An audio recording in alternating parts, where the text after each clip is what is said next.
Madani Ilmu, Tadabur dan Syiar.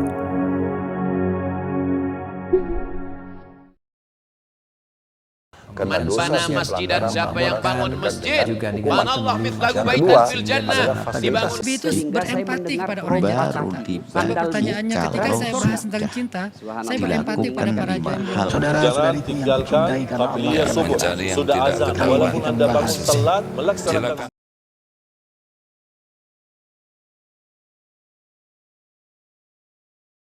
tentang orang yang pengen move on dari dosa. Dia kayak ngerasa hina banget karena melakukan dosa yang berulang kali, melakukan dosa yang sangat-sangat membuat dia malu. Terus gimana cara biar move on? Ada lagi yang bilang gini, saya tuh pernah melakukan dosa besar dengan pacar saya, terus saya sadar akhirnya saya putusin dia. Tapi setelah mutusin dia, saya nggak kuat, saya pengen balikan berbuat dosa lagi yang sama. Terus sekarang saya mutusin dia lagi karena nyesel. Udah gitu dia kayak ngejar-ngejar saya dan minta pertanggungjawaban dari saya karena dia ngerasa udah saya rusak. Gimana dong Ustadz? Masya Allah ya, luar biasa. Teman-teman yang dirahmati Allah SWT, ini khusus buat teman-teman yang masih, alhamdulillah Allah selamatkan dari dosa-dosa besar ya. Itulah kenapa Allah mengatakan wala taqrabuz zina, jangan dekati zina. Apa maksud dari dekati zina? Pacaran. Udah banyak banget korbannya. Kenapa sih kalau orang bilang ngomongin pernikahan banyak yang sentimen, seolah-olah pernikahan itu aib banget, dosa banget, padahal pernikahan itu menutup pintu zina. Walaupun ada sih yang selingkuh, ada juga sih yang macam-macam, tapi maksudnya setidaknya dia sudah menutup banyak pintu-pintu zina. Giliran ngomongin pacaran, orang pada ngedukung, padahal korban dari pacaran itu udah banyak. Jadi nggak salah banget, Allah tuh maha tahu lah. Allah bilang la taqrabuz zina, bukan la tazni, tapi la taqrabuz zina. Bukan jangan berzina, tapi jangan dekati zina. Apa dekati zina tuh? Pacaran, hubungan yang tadi TTM, yang membuat rumah tangga kita rusak, rumah tangga orang lain rusak, dan seterusnya. Gimana tuh kalau kayak gitu? Apa kita mau kalau keluarga kita diperlakukan orang lain kayak gitu? Makanya jangan dekati zina. Jangan dekati dosa-dosa itu, jangan didekatin dosa-dosa besar itu. Kenapa? Walaupun kita pede banget bilang saya nggak akan terjerumus, tapi setan itu licik dan nggak akan berhenti untuk menggiring kita setahap, selangkah demi selangkah sampai terjerumus dan akhirnya nyesel. La taqrabuz zina. Jadi buat teman-teman yang masih Allah jaga, jangan dekat-dekat. Kenapa? Kalau udah terlanjur melakukan itu, hidup kita tuh berantakan. Bener banget. Yakin deh, hidup kita tuh berantakan. Kalau udah terlanjur berbuat dosa itu, hidup kita berantakan. Kalau kemudian kita menutupnya dengan menikah, rumah tangga kita berantakan. Terus gimana Ustadz? Gak ada yang lebih baik daripada orang yang meninggalkan dosa. Lalu baru yang bertaubat dari dosa. Ada dua tingkatan. Yang satu, meninggalkan dosa. Yang kedua, bertaubat dari dosa. Mana di antara dua ini yang lebih baik? Yang pertama, yang meninggalkan dosa, yang gak mau berbuat dosa itu. Yang kedua, baik. Tapi yang pertama jauh lebih baik. Jangan kita gampangin, gampang nanti bisa taubat. Pertama, ya kalau kita masih punya kesempatan. Kedua, ya kalau ternyata hati kita terbuka untuk taubat. Kalau udah keenakan dengan dosa. Dan yang ketiga, tetap orang yang meninggalkan dosa lebih baik dan lebih utama daripada orang yang bertaubat dari dosa. Walaupun dua-duanya baik.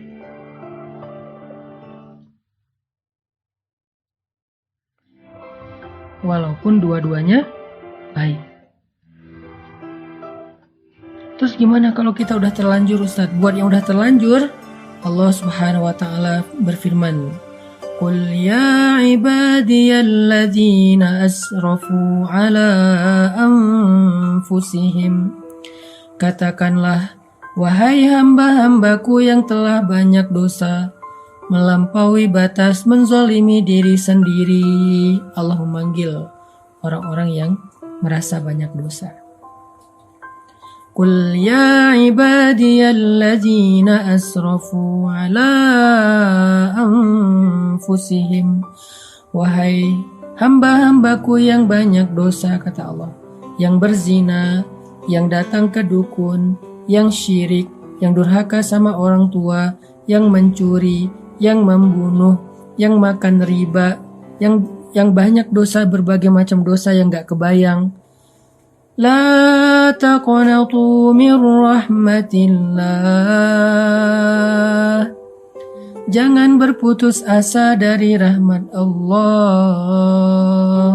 Innallaha yaghfirudz dzunuba jami'a. Sesungguhnya Allah mengampuni semua dosa. Gak ada dosa yang gak diampuni sama Allah.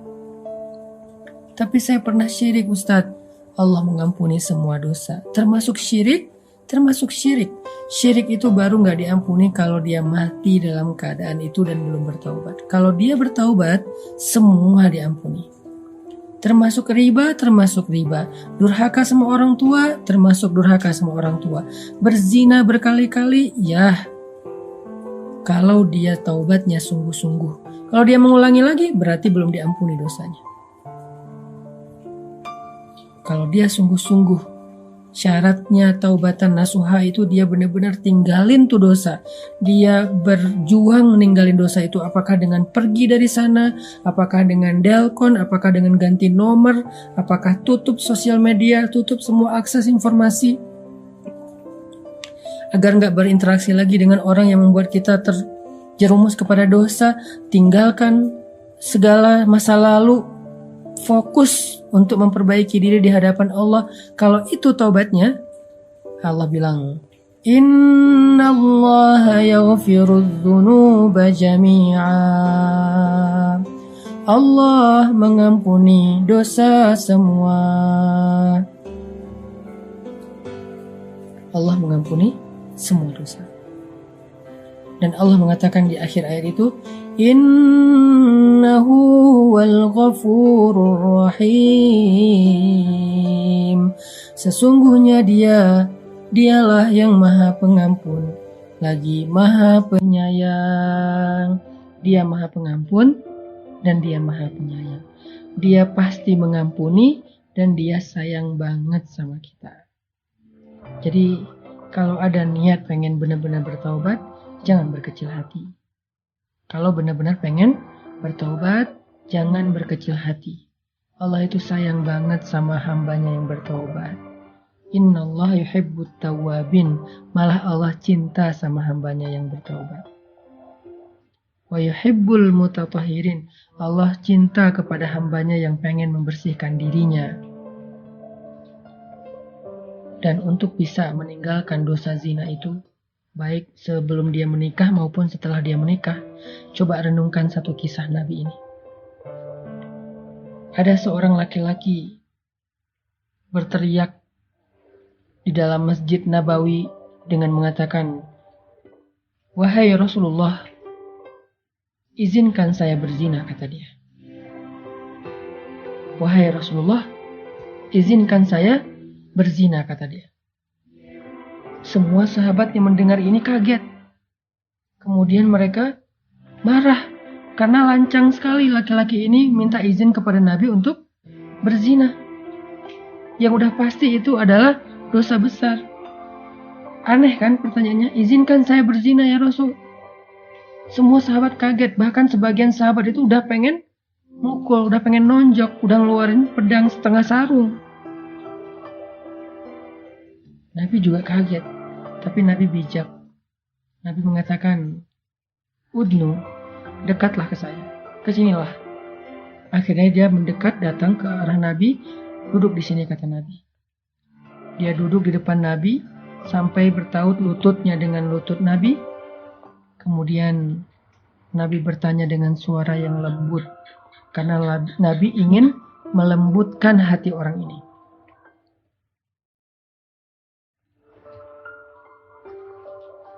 Nabi ingin melembutkan hati orang ini, maka Nabi pun bersuara lembut. Gak bisa kita melembutkan hati orang dengan teriak. Gak bisa kita melembutkan hati orang dengan membentak. Kalau ingin melembutkan hati dia, lembutkan suara kita. Itu rumus sederhana. Semua kita belajar itu insya Allah ya, termasuk saya. Kalau kita pengen melembutkan hati keluarga, hati pasangan, hati anak, maka lembutkan suara kita. Tapi kalau kita keraskan suara kita, maka kita akan mengeraskan hati. Nabi kemudian berbicara dengan suara lembut kepada laki-laki itu dengan pertanyaan. Kata Nabi, gimana kalau itu terjadi kepada istrimu? Gimana kalau ada orang yang berzina dengan istrimu? Atardo li zawjatik? Apakah kamu ridho jika orang berzina dengan istrimu? Laki-laki ini kemudian tiba-tiba marah, emosional, dia bilang, "La," kata dia, "enggak akan ridho. Saya akan bunuh dua-duanya." Atardo li ummik, kata Nabi, apakah kamu ridho kalau orang berzina dengan ibumu? Kata dia, enggak, saya akan kejar orang itu. Atardo li ukhtik, apakah kamu ridho jika ada yang menzinahi saudarimu? Dia marah, enggak. Atardo li ibnatik, apakah kamu ridho jika ada yang menzinahi anak perempuanmu? Enggak, kata dia, saya enggak ridho sama sekali. Kemudian Nabi mengatakan, begitulah perasaan orang yang ibunya kamu zinahi. Begitulah perasaan orang yang istrinya kamu zinahi. Begitulah perasaan orang yang adik perempuannya kamu zinahi.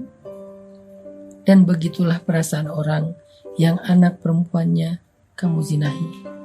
Mereka juga enggak ridho, mereka juga sedih, mereka juga marah. Seperti apa yang akan seperti apa yang engkau rasakan. Kemudian Nabi mengusap dada orang itu. Setelah diusap dadanya, Nabi mendoakan, ya Allah, lapangkan dada orang ini, bersihkanlah kemaluannya.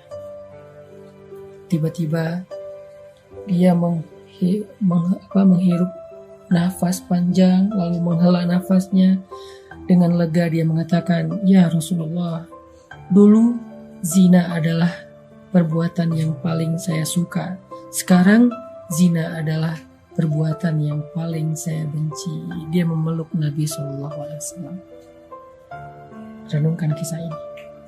Buat laki-laki, buat perempuan yang mulai tergoda untuk punya hubungan diam-diam, hubungan yang gak halal, hubungan yang menjadi masalah, hubungan yang menyakiti siapapun di dalam kehidupannya, hubungan yang dosa, hubungan yang akan mengantarkannya kepada dosa-dosa besar, yang mulai tergoda nih, mau itu pacaran, selingkuh, TTM, teman tapi mesra dan segala macam istilahnya.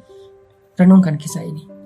Bagaimana kalau Allah akan membalas kesalahan kita itu dengan hal yang sama terjadi kepada keluarga kita? Mau enggak? Karena kata para ulama, al-jaza min jinsil amal. Balasan itu dari amal yang sama, dengan jenis amal yang sama.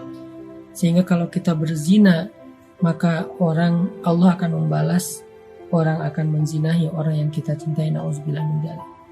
Bisa pasangan kita, bisa orang tua kita, bisa adik kita, bisa anak kita, na'udzubillah min dzalik. Kalau kita nggak bertobat, segera. Sebelum Allah menurunkan balasannya, taubat, tubu ilallah.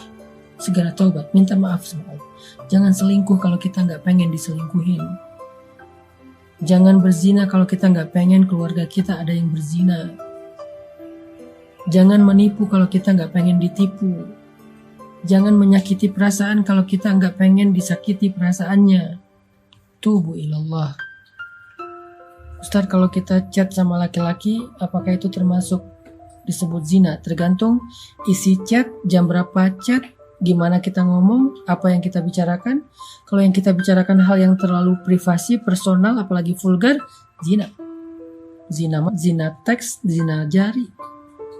Kalau yang kita bicarakan itu dengan suara yang dilembut-lembutkan, mesra, menggoda, mencari perhatian, itu termasuk bagian dari zina-zina kecil, walaupun kecil juga disebut zina, na'udzubillah min dzalik. Jadi udahlah, gak usah pakai emotikon-emotikon yang berlebihan, chat mah seperlunya aja, yang dibicarakan juga hal yang penting, jamnya juga jangan kemalaman, maksimal sampai jam 10 misalnya, kecuali kita bersama dengan muhrim kita, gak sendiri, apalagi sampai video call segala macam, janganlah, karena itu dosa.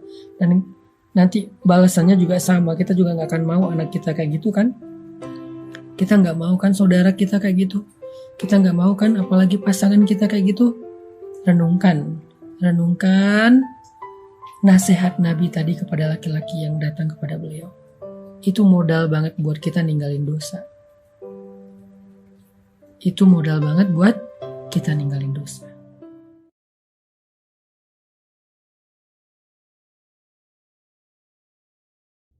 Adam mengonfirmasikan kepada Allah dengan bertanya, menyampaikan,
dua poin yang sangat penting teman-teman sekalian, yang penting sekali untuk kita garis bawahi.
yang sempurna. Jadi sentuhan-sentuhan itu yang menyertakan rahmat Allah dalam permohonan kita, itu yang lebih cepat mengguncang arsy dan memberikan kemudian pendampingan langsung dengan rahmat Allah itu pada taubat kita, yang menjadikan taubat itu semakin sungguh-sungguh. Ini kunci utama. Jadi kalau saya panjang lebar menyampaikan, simpelnya begini, kalau taubat jangan nanggung, gitu. Ya, kalau taubat jangan nanggung, supaya taubatnya betul, tidak taubat kejadian lagi, taubat kejadian lagi. Maka caranya, ini kata Ibnu Abbas, sertakan rahmat Allah di dalamnya. Supaya rahmat Allah itu mengiringi kesungguhan taubat kita, penyesalannya tertanam dalam jiwa, setelah itu kita merasakan perubahan.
Diri, maka di situ mendapat jaminan dari Allah Subhanahu wa taala. Lewat dialog ini, Allah bukan hanya akan membimbing ia untuk memperbaiki dirinya lebih baik dari sebelumnya, lebih tenang, lebih damai, lebih nyaman.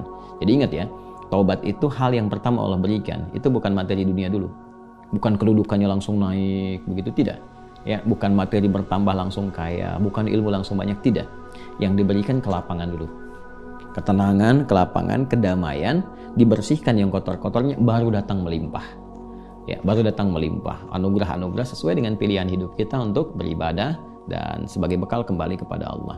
Nah, nanti kalau benar taubatnya dan memperbaiki diri, diberikanlah kelapangan itu, lalu ditempatkan di kondisi lebih baik dari sebelumnya. Ya, ini yang dimaksudkan kalimat di sini. Ya, ara'aitin ana tubtu wa aslahtu arajin anta ilal jannah.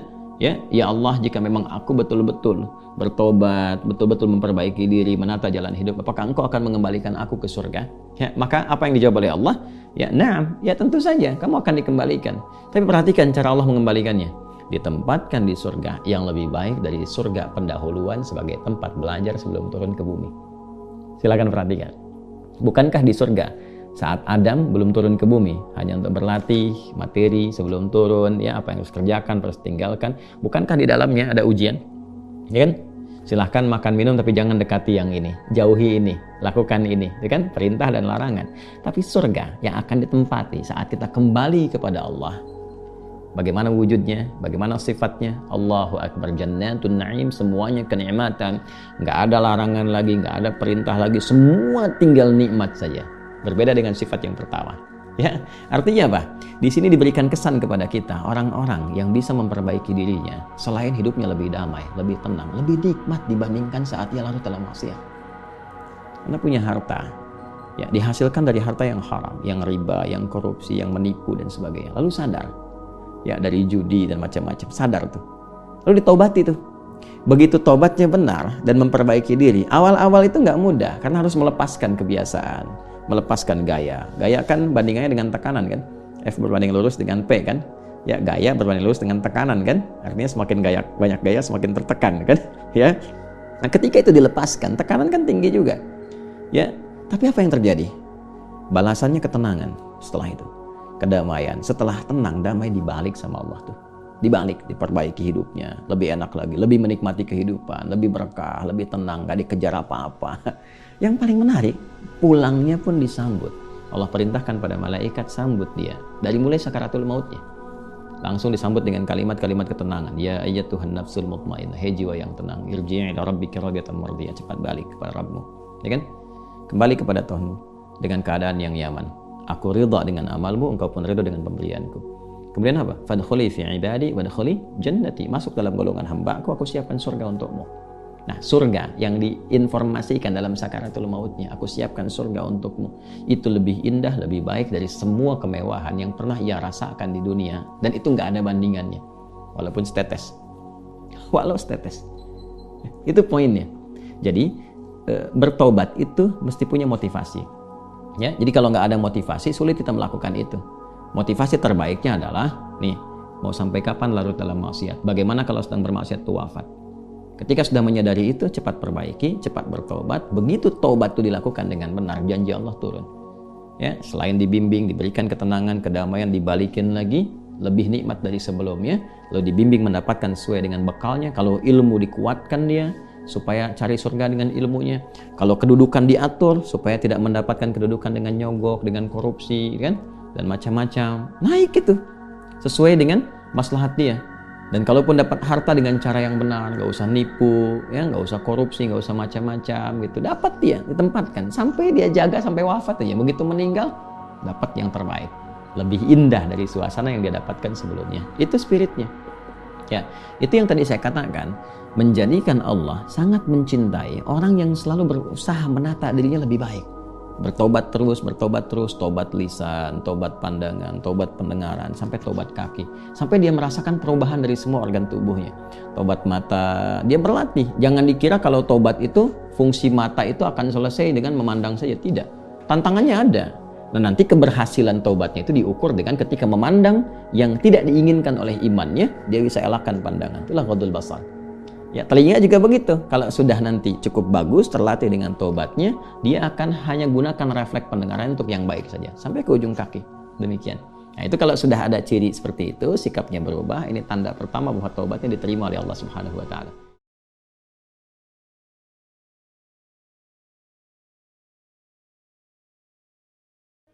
A'udzubillahiminasyaitonirrajim. Ya ayyuhalladzina amanu, hai orang-orang yang percaya bahwa dia diciptakan Allah, nafasnya titipan dari Allah, jantung paru-parunya pemberian Allah, dan dia akan mati menghadap Allah. Setelah mati dia akan hidup lagi mempertanggungjawabkan segala amal perbuatannya. Ya ayyuhalladzina amanu, hai orang yang percaya, tubu ilallah, kembalilah engkau kepada Allah. Selama ini engkau disibukkan oleh khamar, sibuk oleh zina, sibuk narkoba, sibuk ganja, sibuk riba. Tubu ilallah, kembalilah ke jalan Allah. Taubatan nasuha, taubat yang sebenar-benarnya. Wa anna hadza surati mustaqima, jalan Allah itu lurus. Manusia ketika melewatinya zigzag, kadang ke kiri, kadang ke kanan. Ketika dia kembali ke jalan Allah, kembali itu bahasa Arabnya taubat. Taubatnya yang benar, taubatan nasuha. Nasuha itu diambil dari menyaring madu. Kebetulan saya dibawa oleh jamaah untuk panen madu. Ustaz Somad, kita nyari panen madu, ayo masuk ke dalam hutan. Naik mobil 3 jam, jalan kaki 2 jam. Lewat lumpur setinggi pinggang sampai ke leher, akhirnya sampai ke dalam hutan. Sampai ke dalam hutan, pemanjat naik ke atas, tinggi pohon lebih kurang 50 meter, ditarik pakai tali. Lalu dia tebas, dia cincang tuh sarang lebah. Pus! Kami di bawah menampung pakai kain. Ditampung pakai ember besar. Ada lilinnya, sarang tawon, anak lebah, induk lebah, bangkai lebah, ranting-ranting, sampah-sampah. Terkumpul semua di atas kain. Lalu kemudian keluarlah madu yang murni, original, bersih. Itu yang disebut dengan nasuha. Nasuha artinya menyaring madu hingga jernih, bening, bersih, tak tercampur dengan kotoran. Jadi kalau disuruh taubat nasuha, kita semua ini penuh dengan sampah masa lalu. Sampah mata, sampah telinga, sampah otak, sampah pikiran, sampah kolbu, sampah lisan, sampah lidah, sampah tangan, sampah kaki. Disaring dia, setelah disaring dengan taubat nasuha, maka keluarlah madu, syifa. Alaikum bisyifa'aini, hendaklah kamu berobat dengan 2, al-asal, madu, wal Quran. Jadi kata-kata dalam Al-Quran itu penuh dengan makna yang sangat dalam. Filosofinya adalah perlu proses yang panjang, perjuangan, sampai akhirnya disaring, selektif, lulus fit and proper test, barulah menghasilkan sari pati madu yang luar biasa. Taubat nasuha. Mengapa orang perlu bertaubat? Karena kalau kita amati, faman ya'mal mithqala dzarratin khairan yarah, sebesar biji sawi akan dilihat, dipertanggungjawabkan di hadapan Allah Subhanahu wa taala. Andai seluruh orang di dunia ini semuanya mabuk, sakau, minum khamar, berzina, Allah tidak rugi sedikit pun. Wa may yanqalib ala aqibaihi, siapa yang murtad, na'udzubillah, na'udzubillah, na'udzubillah, falan yadurrallaha syai'a, Allah tidak rugi oleh sedikit pun. Seandainya semua orang di dunia ini taubat, hijrah, baik, Allah juga tidak untung sedikit pun. Allah tidak ada keuntungan, kepentingan apa-apa. Wa may yashkur fa innama yashkuru li nafsihi. Siapa yang bertobat, siapa yang bersyukur, dia sedang berbuat untuk dirinya sendiri. Jadi jangan lagi kita berpikir, kalau saya nggak tobat Allah rugi, kalau saya tobat Allah untung. Nggak ada keuntungan sama Allah sama sekali. Kita berbuat itu hanya untuk kebaikan diri kita di dunia. Ada ketenangan batin, tidak lagi memakai narkoba, tidak lagi ketergantungan khamar, minuman keras. Saudara-saudara kita yang tidak Islam pun di Eropa, itu mereka tetap ikut konseling bagaimana berhenti ketergantungan minuman keras. Cobalah lihat gambar wajah pemakai narkoba sebelum tobat, sebelum hijrah dengan setelah. Usam, lusuh, layu, tidak bersemangat. Kalaupun dia bersemangat ketika makai, habis itu down lagi, berakhir dengan bunuh diri, gila dan lain sebagainya. Maka tidak ada jalan lain hidup ini kecuali kembali ke jalan Allah SWT. Taubat nasuha. Yang paling mengerikan adalah ketika kita buat salah, yang mendapatkan azabnya bukan cuma kita. Tapi biasa orang yang buat dosa ini kan egonya tinggi. Uang saya, yang mabuk saya, yang sakau saya, yang mati saya, yang susah saya, apa urusan kamu? Urus saja surgamu, jangan urus neraka. Syukurnya kawan yang ngajak ini biasanya baik-baik, lembut-lembut, senyum aja. Coba kalau dia mau kasar, memang betul yang mabuk kamu. Tapi kalau azab Allah datang, tsunami nggak milah-milih. Rumahku hancur semuanya. Wattaqu fitnatan la tusibanna alladzina zalamu minkum khassah. Takutlah kamu kepada azab Allah kalau dia datang, dia tidak menimpa orang yang zalim saja. Dia tidak menimpa yang pezina saja. Dia tidak menimpa yang mabuk saja. Semuanya kena. La ta'muruna bil ma'ruf, ajak orang buat baik. Wa tanhauna 'anil munkar, larang orang buat mungkar. La yushikanna ayyab'atsallahu 'alaikum iqaban, dikhawatirkan kalau kamu diam, tidak ngajak taubat, nanti dikirimkan Allah hukuman, summa tad'unahu, lalu kamu semuanya ramai-ramai berdoa, angkatlah bala ini ya Allah, selamatkan kami, fala yustajabu lakum, doa kamu tak dikabulkan. Kenapa doa tidak dikabulkan? Karena tidak melakukan amar ma'ruf nahi mungkar. Kita ini seperti orang yang tinggal di perahu.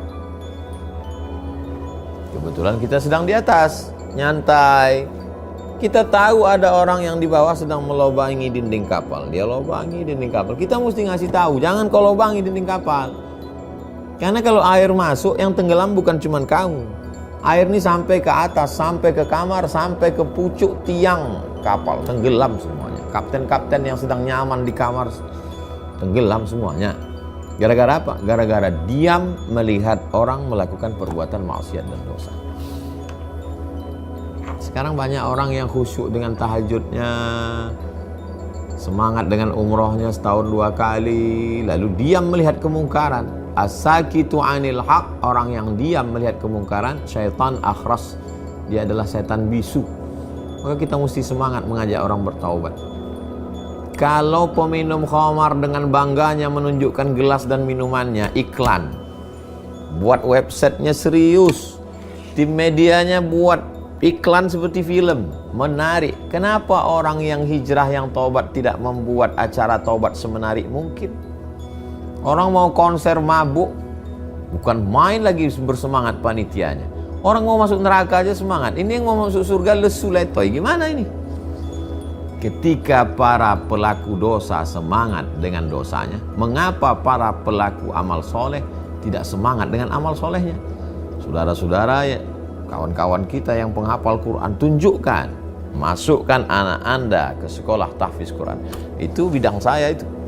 Saya kalau ada orang hafal Quran, iya, loh kok nggak dikenal selama ini? Sini, ini penghafal Quran, upload ke Instagram, tunjukkan. Tujuan Ustaz Somad untuk apa sih ini? Orang-orang yang bingung mau ngaji kemana, mau sholat dengan siapa, mau pengajian dengan siapa, karena tak tahu informasinya. Share. Saya mau memperbaiki Al-Fatihah saya, tengok di Instagram.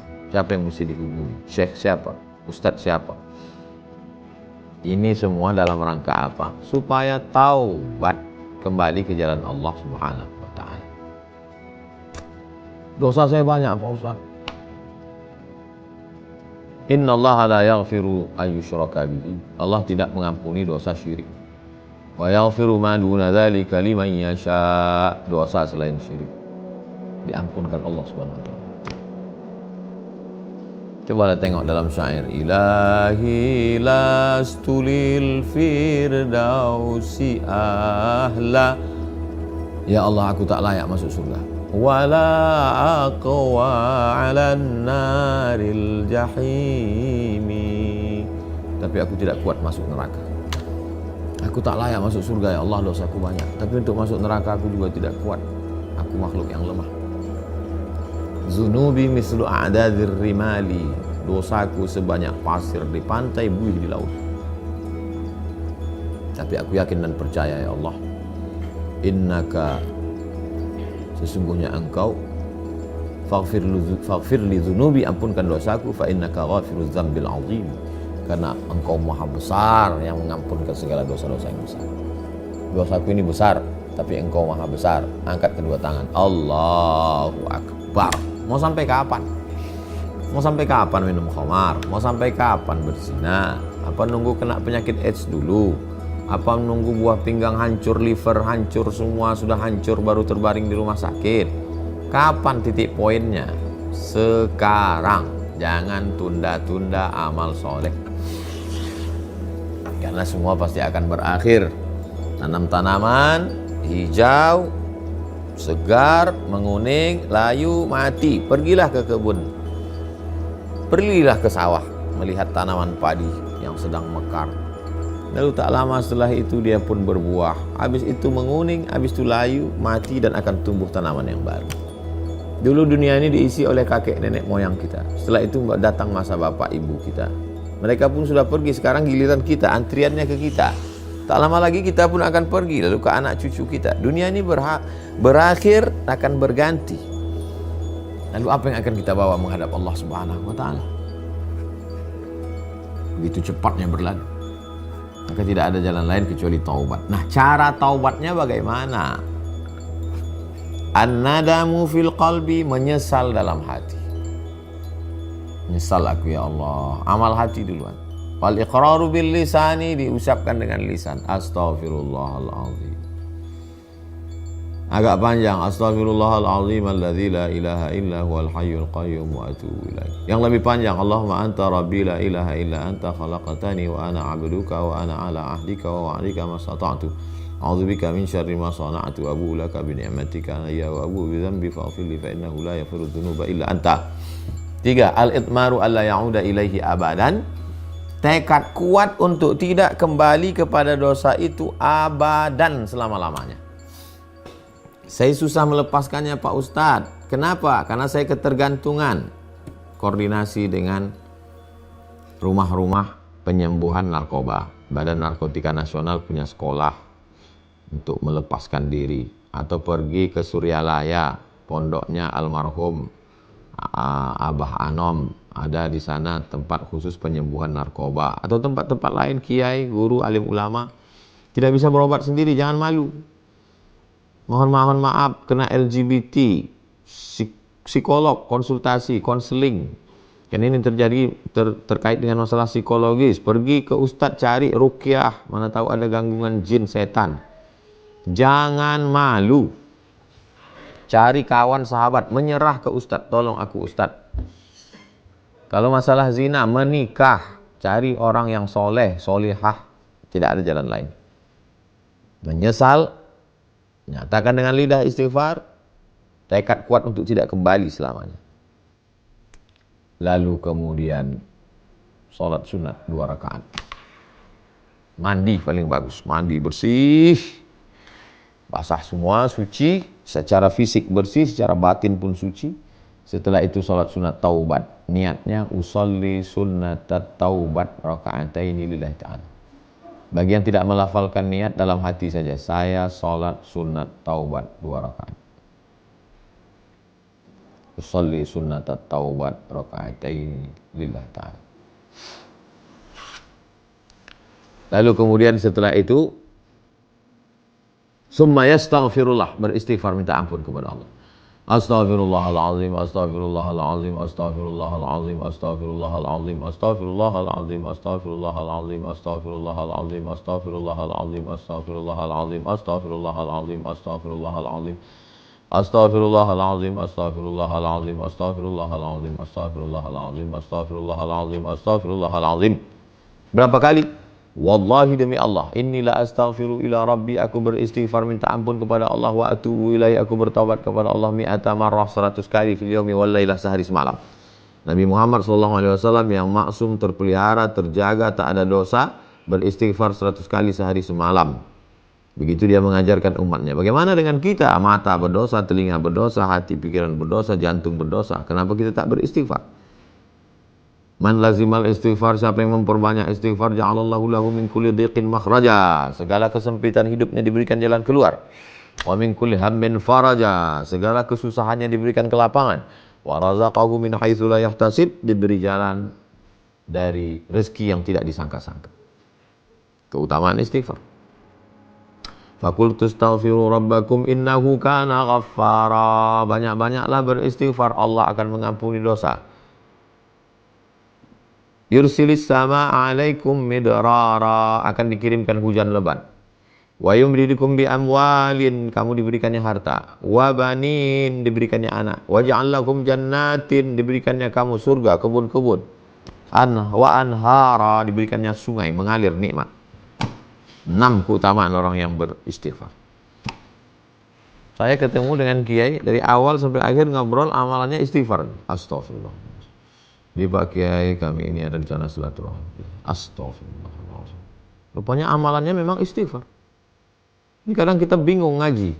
Sama Habib ini sholawat, sama Kiai ini tasbih, sama Ustadz ini istighfar. Bingung saya Pak Ustadz, mana yang mau diamalkan? Amalkan semua. Tasbih 100, tahmid 100, takbir 100, tahlil 100, istighfar 100, salawat 100, amalkan semua. La yudraku kulluh, la yutraku kulluh, kalau tidak semua jangan tinggalkan semua. Mandi, salat sunat taubat, banyak beristighfar.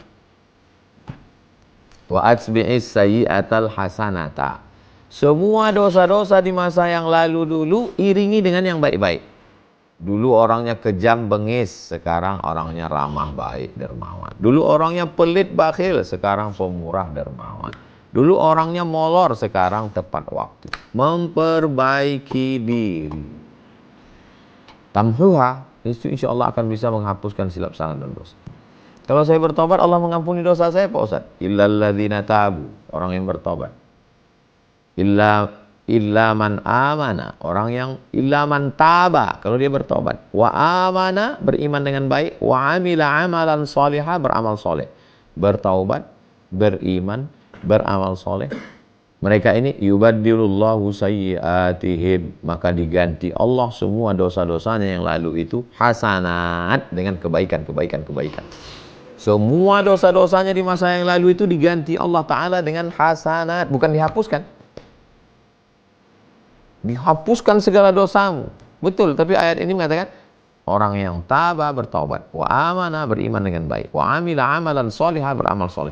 Yubaddilullah, diganti Allah semua masa lalunya itu dengan hasanat. Selama ini kita cuma minta satu hasanah. Rabbana atina fid dunya hasanah. Diganti Allah dengan hasanat, kebaikan. Allah itu membukakan pintu taubatnya di waktu malam untuk para pendosa di waktu siang. Dibukakan pintu taubat di waktu siang untuk para pendosa di waktu malam. Tidak ada masa lagi. Kurang cukup banyakkah COVID mematikan manusia? Menghantam, lebur, kawan, sahabat, tetangga, orang sehat, semuanya mati, meninggal dunia. Kita hidup. Kurang cukupkah banyaknya tsunami, likuifaksi, angin puting beliung sudah menghantam saudara-saudara kita? Tak cukupkah itu semua pelajaran? Wa kafa bil mauti wa'izo. Cukuplah kematian sebagai nasihat. Ada satu nasihat yang tak berbunyi, yang tak bersuara, yang tak berhuruf, yang tak bersajak, yang tak berintonasi. Dia diam 1000 bahasa. Dia adalah kematian. Sering-sering melihat orang sakit supaya kita mensyukuri nikmat sehat. Kalau ada orang meninggal, man syahidal janazata, siapa yang menyaksikan jenazah hatta tusalla alaiha, sampai solat sunat jenazah, lahu qirat, dapat 1 qirat. Wa man syahidal janazata, siapa yang menyaksikan jenazah hatta tudfana, sampai dikuburkan di pemakaman, lahu qiratan, dapat 2 qirat. Wa mal qiratan ya Rasulullah, apa 2 qirat itu Rasulullah? Mithlul jabalainil azimaini, seperti 2 bukit Uhud yang besar. Kita datang melihat jenazah orang meninggal itu bukan sekedar mau menyenangkan hati keluarga, teman, kawan, sahabat kita, itu bukan. Mengambil pelajaran bahwa kita akan mati. Pakaian-pakaian kebanggaan, cincin tinggal, jam tinggal, baju kesayangan tinggal, peci tinggal. Tak ada beda antara penguasa dengan rakyat jelata. Tak ada beda orang yang awam dengan alim ulama. Semuanya akan digulung dengan kain. Dimandikan. Selama ini mandi sendiri, memandikan anak-anak, saat itu dimandikan. Selama ini berjalan sendiri, saat itu diperjalankan di dalam kereta, keranda. Selama ini tidur, saat itu ditidurkan, dihadapkan ke liang lahat. Tidak lagi ada bantal, yang ada hanyalah bongkahan tanah, diletakkan di tengkuk, di pinggang, di kaki. Hidung menempel ke liang lahat, pandangan tak sampai sejengkal. Akhirnya kita semua akan menghadap Allah Subhanahu wa taala. Makanya kata Jibril, "Ishma syi'ta." Hidup sesuka hatimu, fa innaka mayyit. Tapi ingat, kau akan jadi mayat, kau akan mati, kau akan masuk ke liang lahat, kau akan dimakan cacing tanah, kau hanya ketinggal kenangan. Pertama kali masuk ke dalam liang lahat, semua cairan-cairan membengkak, biji mata bengkak, perut bengkak, kulit bengkak, kuku-kuku mulai lepas, rambut-rambut mulai copot. Keluarlah darah, keluarlah nanah, cacing-cacing pun berdatangan, ulat-ulat berdatangan memakan, terurai masuk ke dalam tanah. Usus meletus, pus, pecah. Mana kawan, mana sahabat, mana anak? 2 hari cuma mereka menangis. Setelah itu mereka pun tertawa, tersenyum dengan handphonenya, dengan gadgetnya, dengan laptopnya, dengan komputernya, dengan laptopnya. Akhirnya kita yang akan membawa amal. Kalau pernah tangan mengusap kepala anak yatim, kalau pernah mata meneteskan air mata, ainani, ada 2 mata, la yamassuhuman nar, dan ada 2 mata yang tidak tersentuh api neraka. Ainun bakat min khasyatillah, mata yang bangun tengah malam menangis karena takut. Ainun tahrusu fi sabilillah, mata yang berjaga, bergadang, menjaga saat Masjidil Aqsa akan diserang oleh tentara Israel, berjaga dia.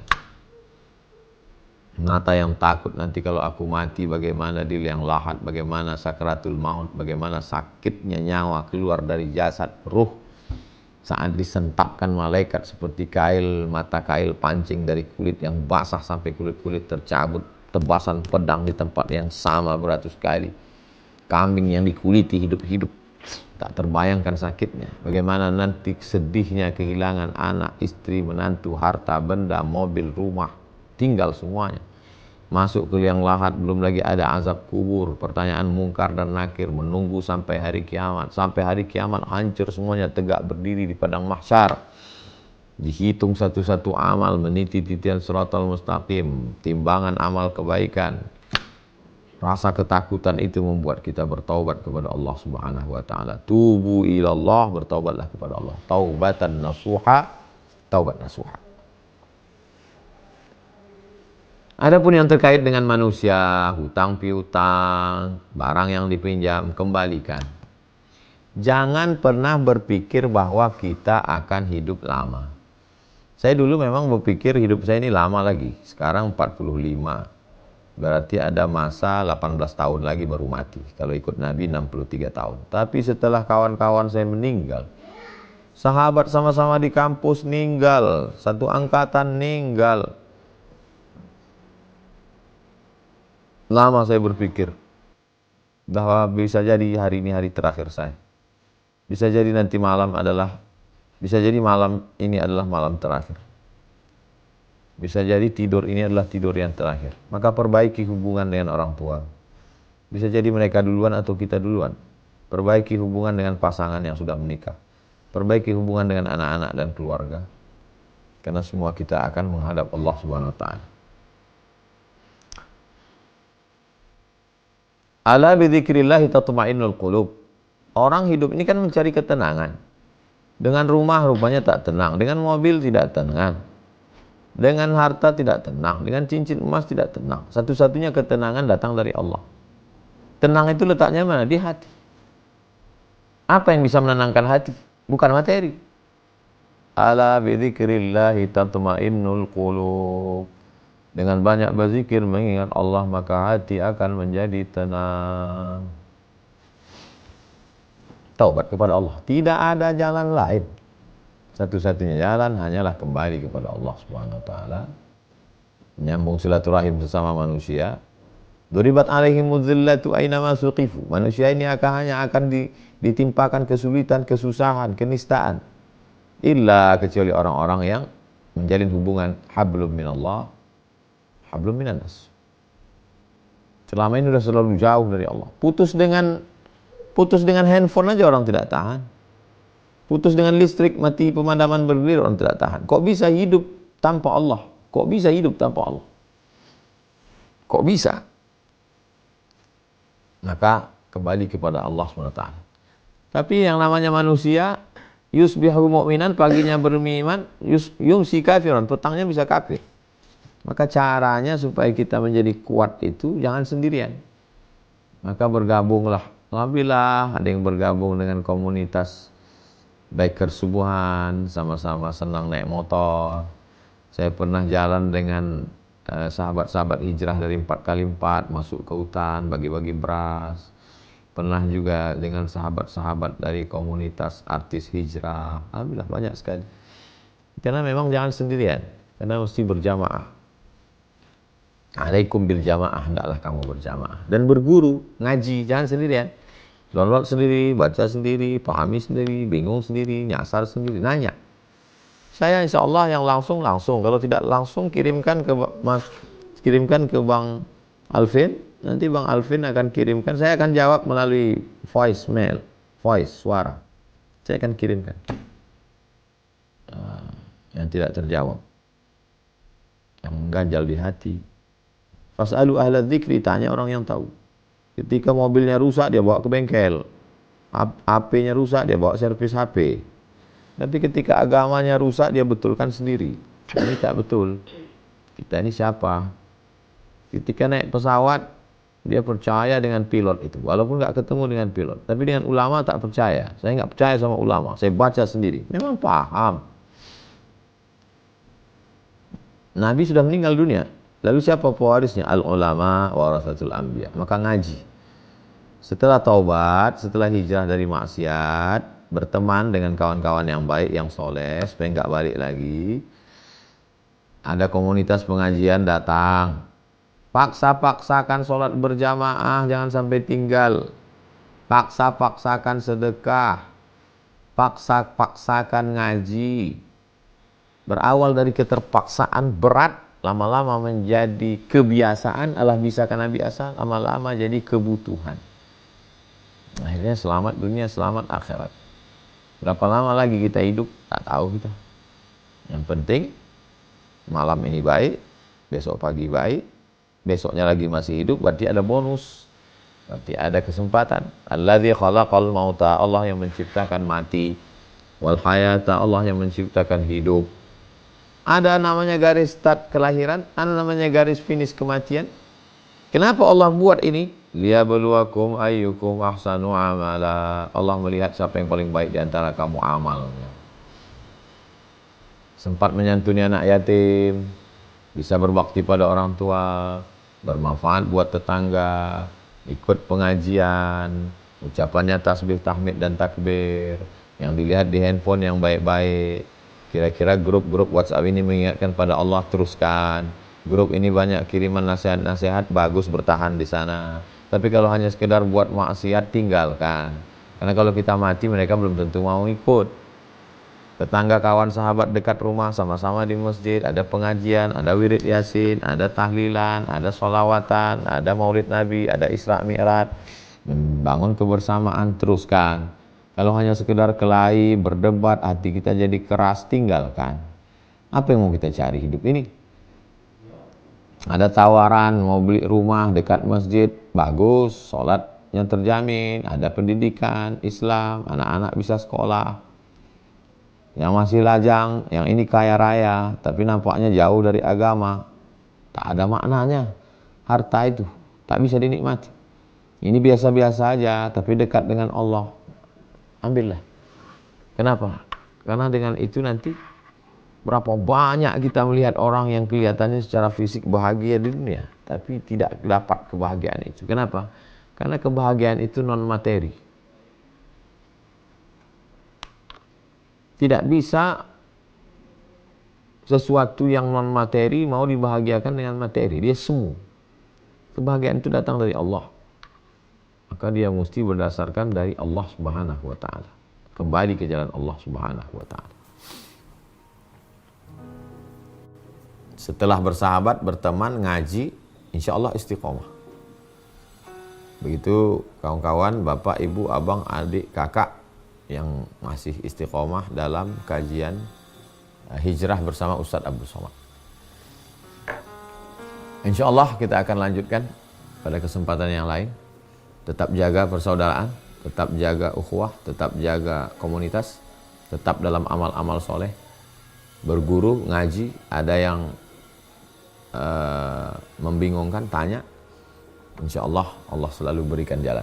Janji Allah, walladzina jahadu fina, orang yang bermujahadah melawan hawa nafsunya untuk mencari jalan kami, lanahdiyannahum subulana, kami akan tunjukkan jalan kami.